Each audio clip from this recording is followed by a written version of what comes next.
ya de tanta práctica, ya se van integrando en ti. Aunque siempre hay que tener a la mano esas reglas, ¿no? Para no equivocarnos. De manera que es muy difícil, ¿no? Hoy por decir podemos ver exégetas o eruditos en las cuestiones de hermenéutica y pues son gente que tiene muchos años, ¿no? Estudiando, ¿no? Y bueno, a veces nosotros como servidores de Dios, ¿no? O como hijos de Dios, pues nos falta mucha práctica, ¿no? Y cada día tenemos que ir haciéndolo. Entonces esto no es tan solo una clase, esto tan solo va a ser una introducción, ¿no? 10 clases de introducción, pero en realidad es prácticamente es toda una vida de estar trabajando en esto, ¿no? ¿Puede haber errores? Sí, sí puede haber errores, pero se van corrigiendo en base a la práctica, no hay otra manera de poderlo hacer. Entonces, entre mejor sea la aplicación y mayor estudio tengamos en esta materia, la aplicación de la escritura a través de la hermenéutica y a través de la exégesis va a ser como, bueno, va a ser correcta, iba a decir más correcta, pero no. ¿Es correcto o no es correcto, no? Sería correcta. Ok, este objetivo puede ser más fácil cuando se trata de obras literarias, lo que decíamos hace rato, ¿no? Es más fácil interpretar una obra literaria de otro género que no tiene extraordinario contenido como lo tiene la Biblia, entonces es más sencillo aplicarlas. En realidad, algunas veces con algunas pocas reglas puedes interpretar, pero sin embargo la Biblia, aún utilizando todas las reglas, todavía hay como recovecos, ¿no? Donde tenemos que hacer la aplicación y a veces si no tenemos muy clara una regla, una herramienta, en ese momento surgen lagunas para poder interpretar la escritura. Por eso es que es importante, todo es importante, ¿no? Pero esta es una base, la hermenéutica, para poder estudiar la escritura. Entonces puedes estar estudiando la escritura, pero si no hay la base de hermenéutica y de exégesis, entonces sí hay muchas lagunas en la vida del estudio de la escritura, ¿no? Y bueno, vamos a poner dos ejemplitos aquí. Por si las parábolas de Jesús son hermosas, sencillas, transparentes, pero su contenido espiritual es profundo y trascendental, ¿no? ¿Qué quiere decir? Si es profundo y trascendental, esto quiere decir que es más difícil de qué, de interpretar, ¿no? Así es que necesitamos para poder interpretar esas parábolas que a veces se ven sencillas, ¿verdad? Y dices, ay, no, pues está muy sencillo, ¿no? Tienen mensajes muy profundos en los cuales nosotros tenemos que hacer uso de la hermenéutica con la aplicación de la exégesis. Y dice aquí, abarca desde el amor, la misericordia, el perdón, estas parábolas, dice, y verdades trascendentales como la de la providencia divina, la soberanía de Dios sobre la vida, la muerte, hasta la vida eterna. Ahora, si nos damos cuenta, ese es un tipo de contexto literario, que sería la parábola, ¿no? Pero también tenemos otro contexto que es la narrativa histórica, o sea, cuando nos cuentan historias. También tenemos poesía ahí, ¿sí o no? Tenemos profecía, tenemos diferentes. Entonces, ¿esto qué quiere decir? Quiere decir que ni la narrativa, ni la parábola, ni los libros históricos se interpretan de la misma manera. Pero si tú llegas y tomas la Biblia y solo la lees con el mismo sentido de solo leerla e interpretarla, no te da. O sea, no nos da la mente en ese sentido, aunque ahorita vamos a ver algunos ejemplos de gente que se aferra hoy en día a decir que sí funciona, ¿no? Que la puedo leer y que Dios nos da la revelación. Sí, Dios nos da la revelación, pero ahorita vamos a ver cuál es este asunto. Entonces, por eso es que aparece esta parte, ya que no es lo mismo interpretación histórica que leer una poesía, ¿están de acuerdo? Una poesía, pues es muy diferente, ¿no? Entonces, tenemos que darnos cuenta que cada género que hay literario tiene una interpretación y se utilizan diferentes reglas, ya que es diferente el contexto de la narrativa, ¿no? Ok, ahora vamos a la narrativa histórica, como la de la liberación del pueblo de Dios de la esclavitud de Egipto.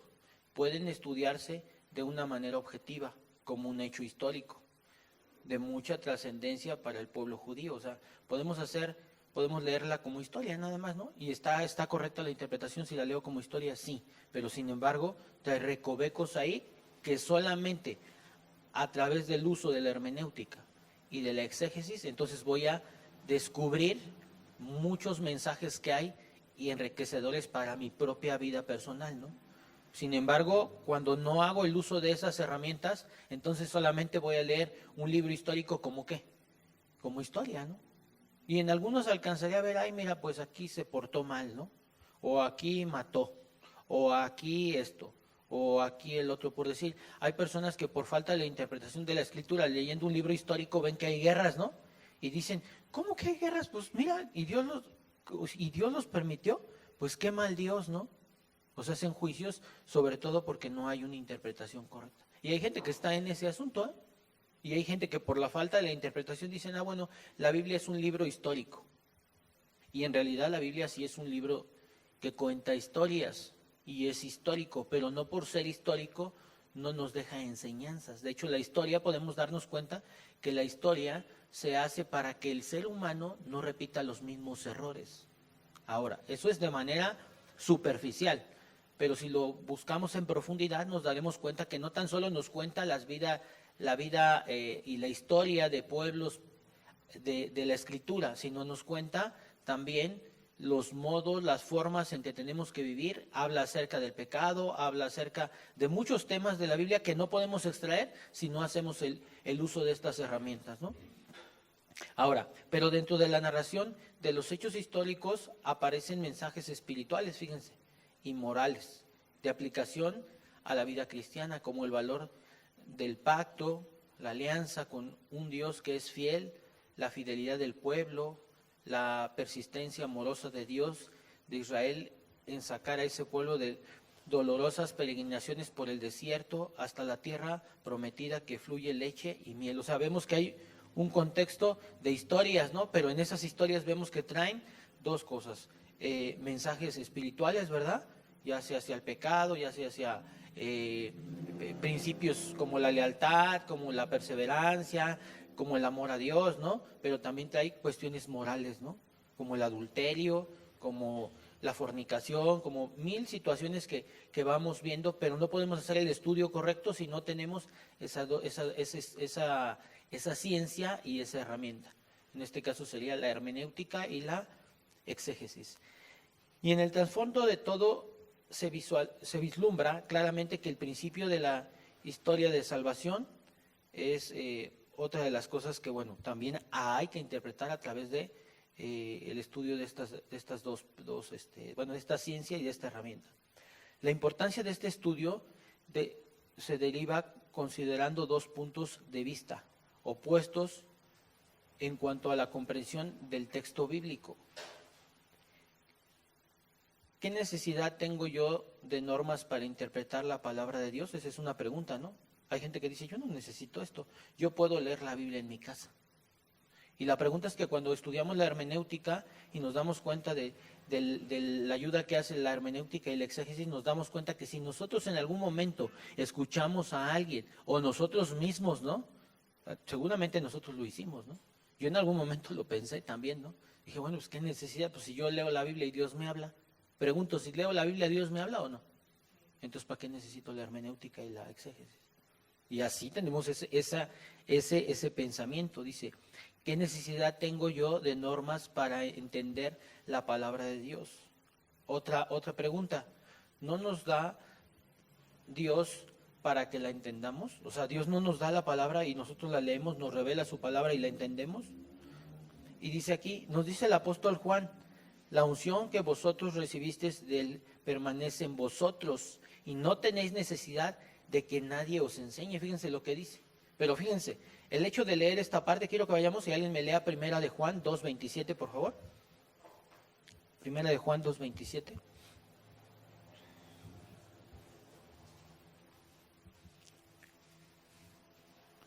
Vamos a leer esta parte de la escritura y vean cómo si yo solamente leo el puro contexto de esta cita bíblica, voy a hacer un error doctrinal. Vamos a avalar el error doctrinal.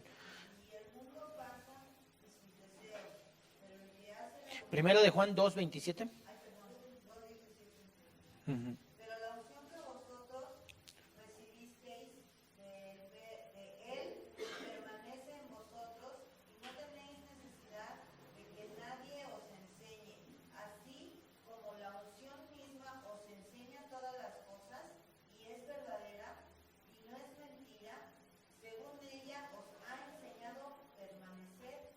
Ok, aquí que nos, si yo leo a ras de Biblia ahí, ¿qué dice?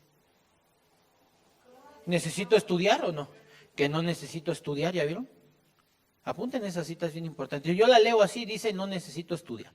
Y hay gente que utiliza estas citas, ¿para qué? Para no estudiar, la verdad, ¿no? Entonces decimos, no, pues ¿para qué estudiamos? Mira, 10 clases de introducción.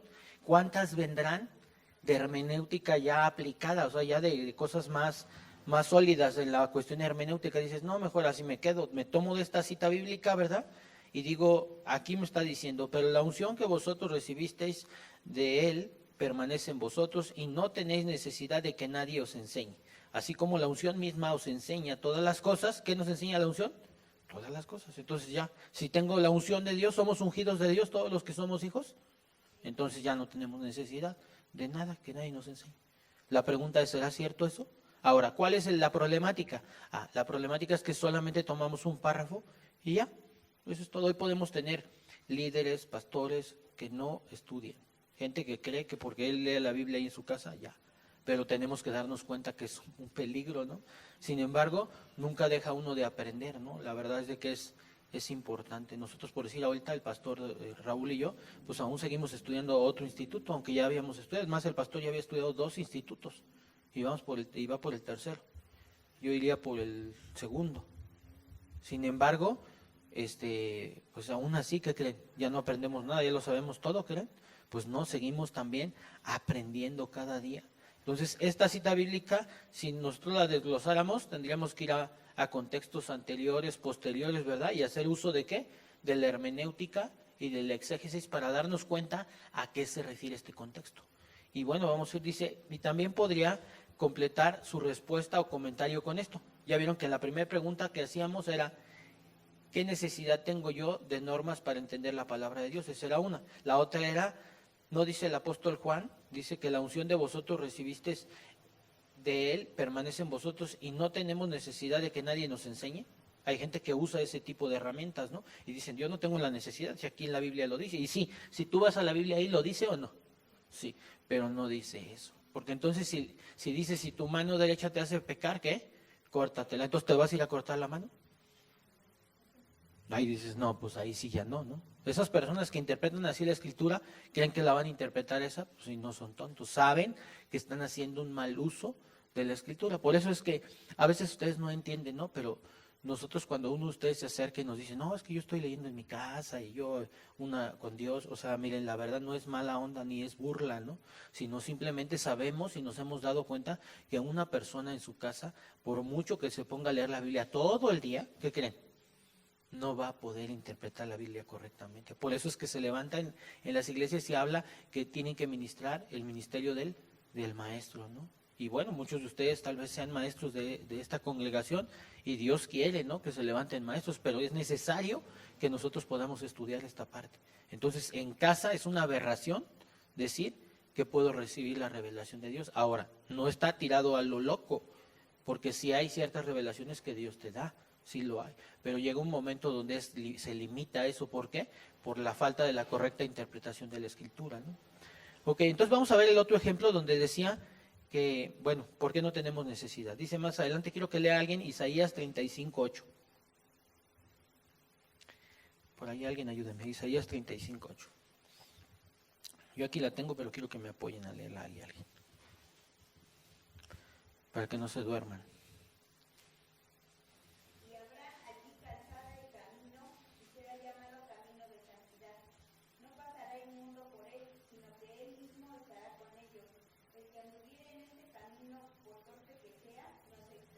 Ahí está, ¿no? Ahora, ¿qué sucede cuando nosotros interpretamos la escritura? Si yo como pastor, como maestro, los llevo por una interpretación errónea, eso nos lleva hacia un camino incorrecto, ¿no? Nos lleva primero, estamos siendo herejes bíblicos, ¿no?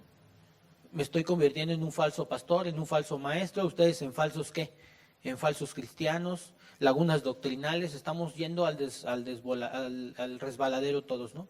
Sin embargo, nos podemos dar cuenta aquí que dice, el que anduviere en este camino, por torpe que sea, no se extraviará. O sea, esto quiere decir que por muy tonto que yo sea para leer la Biblia, ¿qué dice?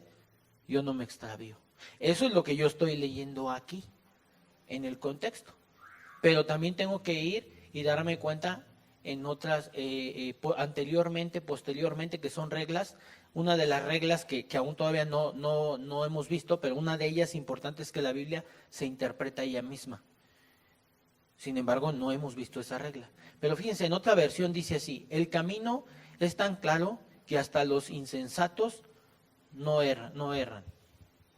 O sea, ¿qué quiere decir? Pues un insensato, hasta el más tonto, el más todo, como quiera ese está bien.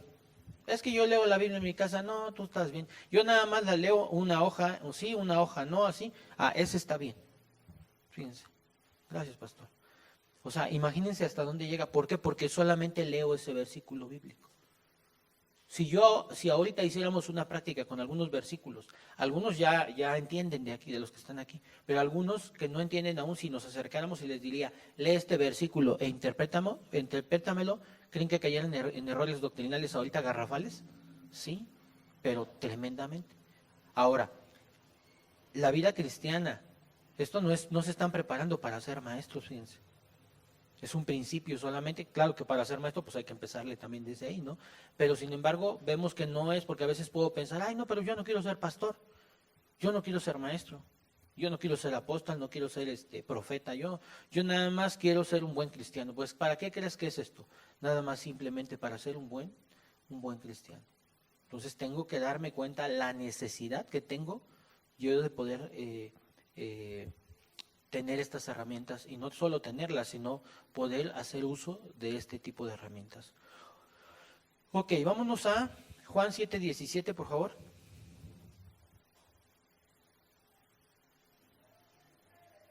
¿Y alguien que la pueda leer?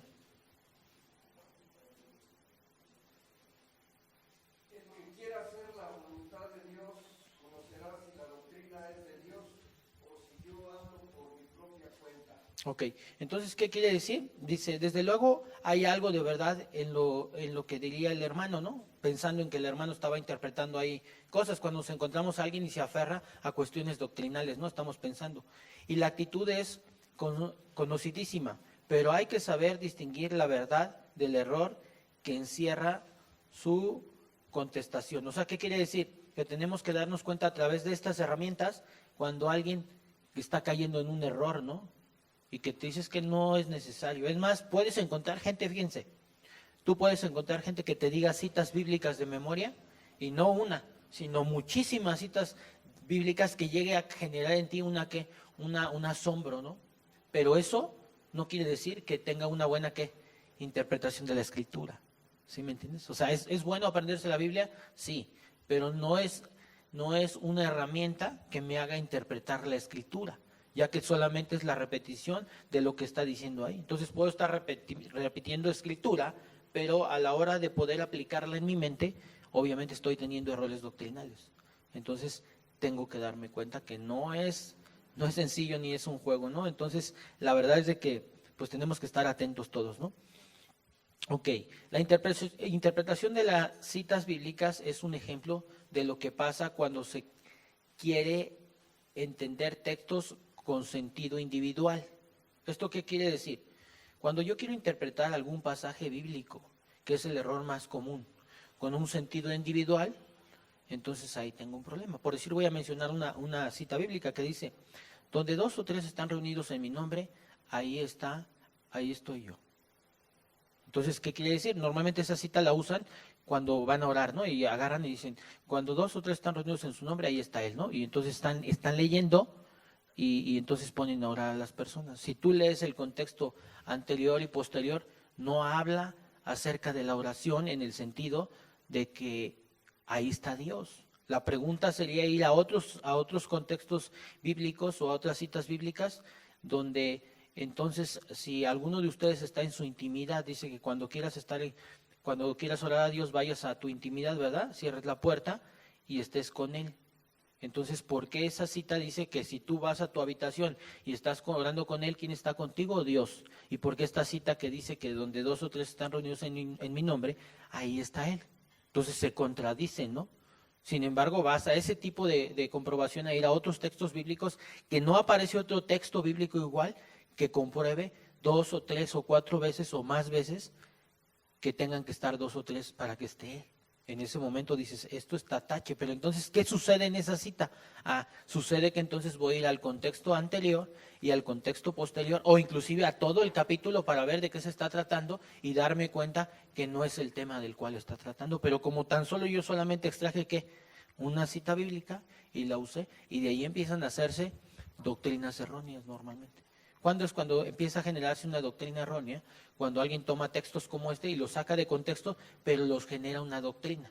Una doctrina tiene que aparecer, una doctrina se construye cuando aparece por toda la Escritura, o cuando aparece muchas veces por sí en el Nuevo Testamento o en el Antiguo Testamento. Por si pensemos en uno, la fe, ¿desde dónde aparece? Desde el Génesis hasta el Apocalipsis. ¿Quiere decir que es una doctrina? Sí. Pero si yo tomara una cita bíblica donde 2 o 3 estamos reunidos en mi nombre y hacemos una doctrina de eso, tú pregúntate cuántos pasajes en la Escritura aparecen moviendo ese contexto de 2 o 3 y ahí está él solamente en ese pasaje. Por lo tanto, no puede ser ¿qué?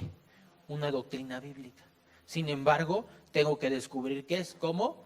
Entonces utilizo la hermenéutica y la, ¿qué dijimos? Y la exégesis, ¿ya vieron? Entonces, de esa manera yo voy a empezar a tener una correcta ¿qué? Interpretación de la Escritura. Entonces, la pregunta es, ¿si se necesita estudiar mucho la Escritura, sí o no? Sí, y ser una persona cada día ir preparándose, no para envanecernos, ¿no? Porque hay gente que también se envanece en esta cuestión, ¿no? De que sabe, que no, al contrario, no es para aprender, para enseñar, ¿verdad? Y para poder interpretar y enseñar al pueblo de Dios a caminar juntos, pero por el camino de la sana doctrina. ¿Sí estamos? Ahora, cuando decimos sana doctrina, voy a hacer un paréntesis aquí explicando un poco. La sana doctrina no tan solo es parte de la buena interpretación de la Escritura, porque si solamente interpretamos la buena Escritura, ¿sí? ¿Eso qué quiere decir? Que perfilamos bien la palabra, pero caminamos en el sentido correcto. ¿De qué serviría? ¿De qué serviría que yo predicara aquí y predicara todo correctamente usando las reglas de la hermenéutica y la exégesis correctamente, pero mi vida iría en otro sentido contrario a lo que estoy predicando? En ese momento ya no se llama sana doctrina, ¿no? En ese momento estás igual que aquel que no interpreta la doctrina correcta, porque el resultado de lo que estás haciendo es que es erróneo. Así es que interpreto bien la Escritura, pero mi vida camina hacia otro lado, entonces de nada me sirve. Interpreto incorrectamente la Escritura y camino chueco también, de nada me sirve. Entonces es una con la otra, es la correcta interpretación y mi caminar en mi vida cristiana de manera correcta. Ahora, cuando dice aquí, vamos a leer una cita bíblica más. Segunda de Pedro 3:16, por favor.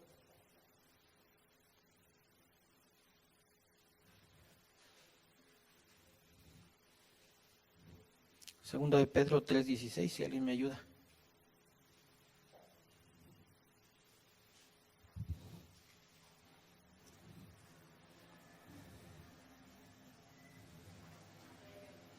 Ajá.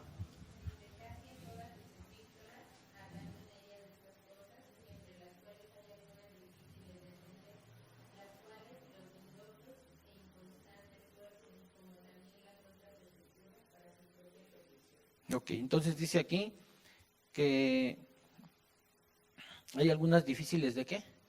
De entender, ¿no? Por decir, en algunos momentos, ¿cuántos de nosotros vivimos con por poner ese ejemplo, hay muchos más, 2 o 3 están reunidos en mi nombre y aquí está él y vamos a orarle, ¿no? Y ahí estamos. ¿Por qué? Porque en algún momento hay lagunas, no son tan difíciles, esa no es tan difícil de entender, hay unas que son verdaderamente difíciles de entender, ese es algo sencillo, pero si con lo sencillo casi todo mundo tropezamos, ¿no? Imagínense con aquello que sea difícil de entender. Dice, las cuales los ¿qué? Indoctos. ¿Quién es un indocto? Una persona que no está preparada, que no entiende, en este caso, hablando del tema, hermenéutica y ¿qué? Y exégesis. Una persona que no entiende eso es una persona ¿qué? Indocta, ¿no? Entonces tenemos que darnos cuenta desde ahí que entonces tenemos que ser unas personas doctas en este sentido, en este sentido. E inconstantes tuercen. ¿Qué es un inconstante? Una persona que constantemente no está ¿qué? Estudiando. Ahora, un constante es una persona que constantemente se está ¿qué? Preparando, ¿no? Entonces a veces podemos decir, bueno, ya terminé el instituto, oye, se va a abrir el instituto intermedio. Un constante, ¿qué hace? Se inscribe, porque sabe que su inconstancia puede favorecer para que él pueda, ¿qué? Torcer la escritura. Ahora, hay dos sentidos en las cuestiones de torcer la escritura. El que lo hago con toda la intención, fíjense, aún sabiendo que hay estas reglas, pero las ignoro y las tuerzo. Si eso es un error deliberado. Pero hay personas que también las tuercen, como dice aquí, los indoctos, o sea, los ignorantes y los inconstantes también las tuercen. Pero los dos las tuercen, ¿sí? Aquel que lo hace deliberadamente o aquel que lo hace por ignorancia. Es exactamente lo mismo. Como también las otras escrituras para su propia perdición. Tuercen, el significado de tuercen quiere decir, significa pervertir. Eso significa torcer, pervertir.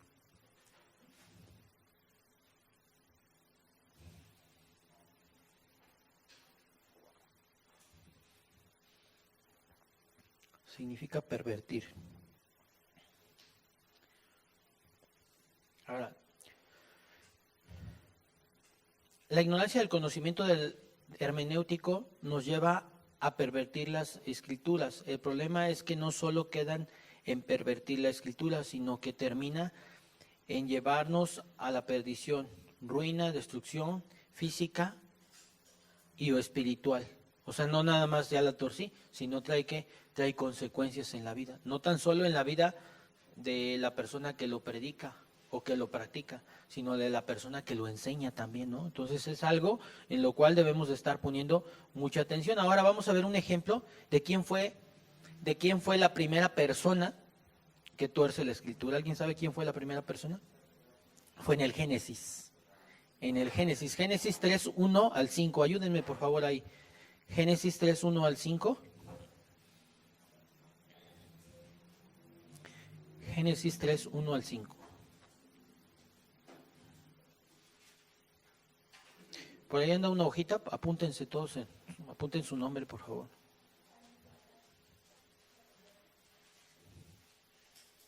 ¿No? Por ahí atrás nadie falta para que le pasen la lista. Ok. ¿Ya alguien tiene la cita? Léanosla por favor.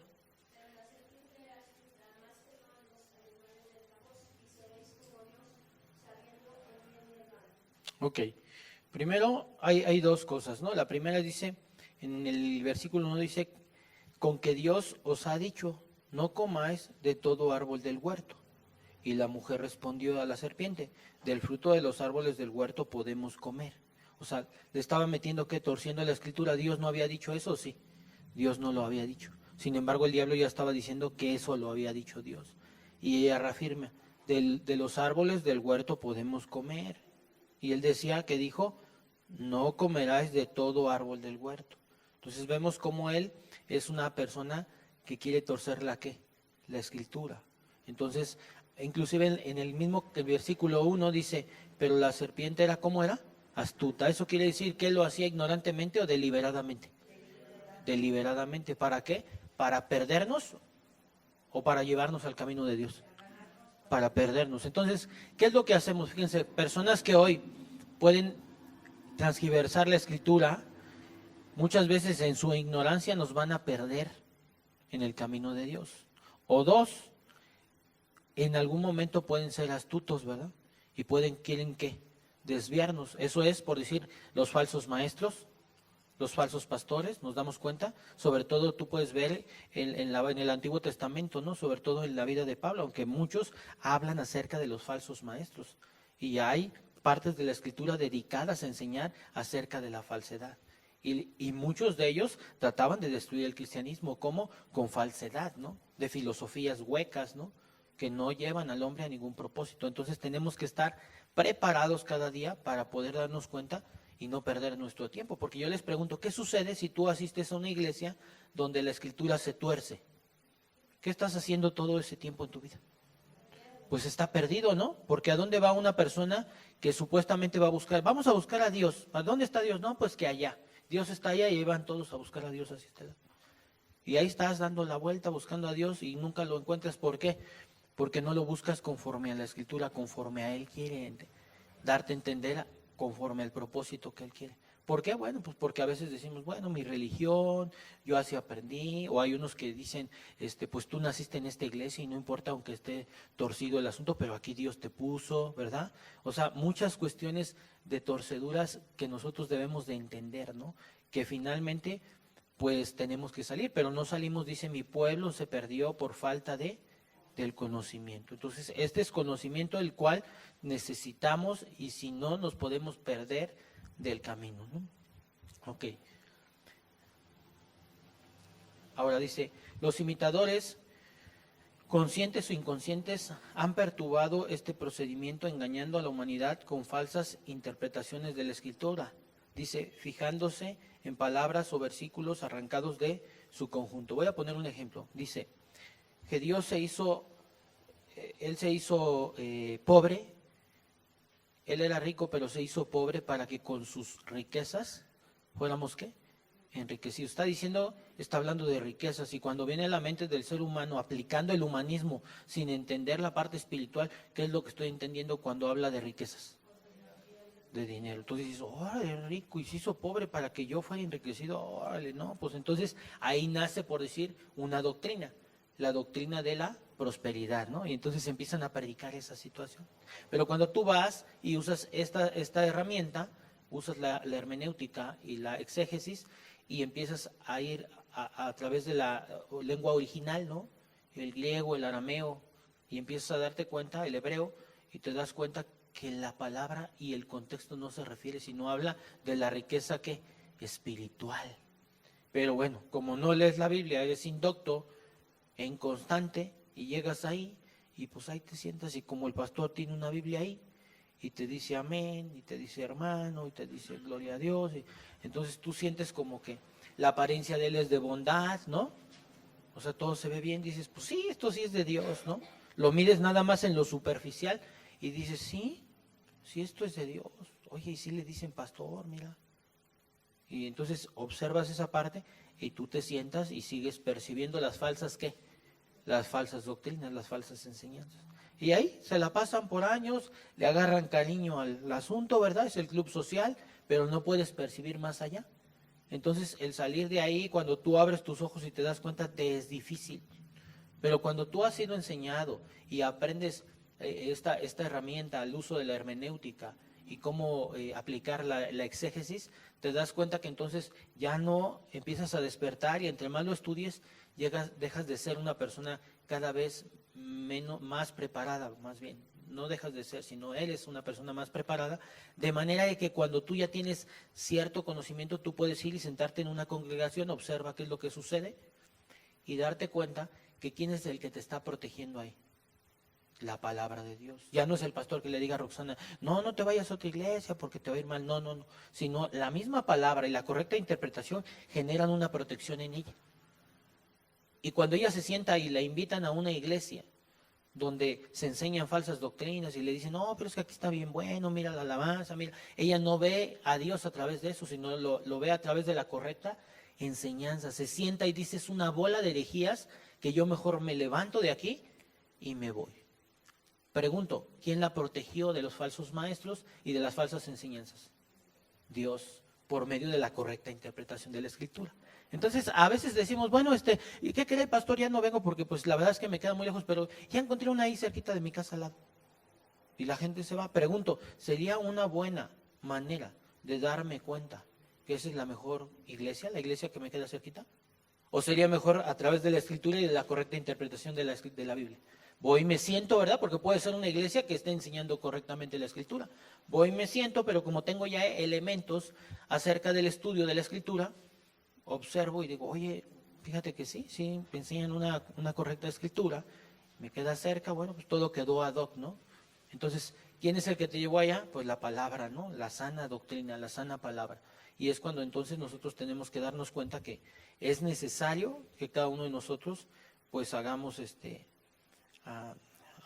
nos aboquemos a estar estudiando esta parte de la Escritura. Y bueno, ahora dice, pero si nosotros adoptamos esta posición de que solo los eruditos y los teólogos especializados pueden interpretar, dejamos fuera algo muy importante. Dios quiere hablar a sus hijos por medio de su palabra. ¿Esto qué quiere decir? Que hay gente que tiene ese pensamiento, ¿no? ¿Yo para qué? Yo nada más vengo el domingo, yo me siento como quiera, yo no voy a ser pastor. Yo no voy a ser maestro, yo no quiero servir, o sea, estoy midiendo mi vida espiritual y hablando de algo que ni entiendo, ¿no? Solamente estoy viendo a Dios en base a lo que yo quiero ver y no es así. ¿Sabías que todos fueron llamados a servir? No tan solo los pastores. Todos ustedes son llamados a servir en la Escritura. Pero precisamente como no hay una comunión con Dios y como no hay una correcta interpretación de la Biblia, pensamos que nada más algunos. Pero todos son llamados a servir. Pero no lo queremos entender. Entonces, esa es la parte que vamos a ir aprendiendo juntos y que vamos a ir viendo que pues podamos interpretar la Escritura cada día de una manera mejor, ¿no? Y que cada día resbalemos menos en cuestiones doctrinales, hermanos. Bueno, pues cierra tus ojos, vamos a orar y vamos a dar gracias para que queden 20 minutos que vayan a tomar algo y ya regresemos. Dios, te doy gracias, Señor, el día de hoy por la vida de cada uno de los estudiantes, Señor. Gracias por la vida de tu palabra, Señor. Gracias, Señor, por las herramientas que tú has puesto en nuestras vidas, Señor, para cada día poder interpretar mejor tu Escritura, poderte entender, Señor, a un Dios sabio, un Dios que todo lo sabe, Señor. Nuestras mentes limitadas, Señor, nuestras mentes pequeñas, Señor, no podrían entender sin el uso de las herramientas que tú pones a nuestra disposición cada día, Señor. Te damos gracias por la inquietud de los alumnos, Señor, la perseverancia, Señor, la decisión que han tomado en seguir estudiando y perseverando, Señor, en aprender las sanas palabras, Señor. Te damos gracias el día de hoy en el nombre de Cristo Jesús. Amén.